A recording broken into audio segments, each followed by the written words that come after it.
Программа фольклорно-историко-этнографического лагеря отдела по делам молодежи Альшеевского района стала одной из лучших в летней кампании организации отдыха, занятости детей и подростков Государственного комитета Республики Башкортостан по молодежной политике.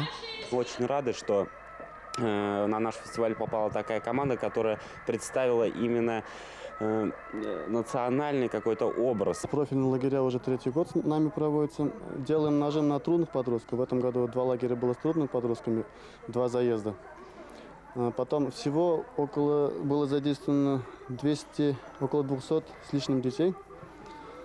Все они проходили в летних палаточных лагерях на базе санатория Чехова. Город Салават, прекрасная программа. Город Кумертау, значит, учреждение школы выживания. Представили такого уровня программы, которые получили гранты Министерства образования Российской Федерации. Это говорит о том, что та работа, которую мы проводим в течение последних 5 лет, она оказалась востребована и оценена на самом высоком уровне. Радует то, что среди победителей не только наши города Уфа, Салават, но и районы. Это Кигинский район, это Альшеевский район, Белорецкий район. Программы, которые представлены сегодня на фестивале, действительно являются лучшими. И сегодня не только, наверное, педагоги и руководители этих лагерей, не только руководители органов по делам молодежи, но и сами дети чувствуют себя главными участниками вот этого слета. Я желаю, чтобы здесь этот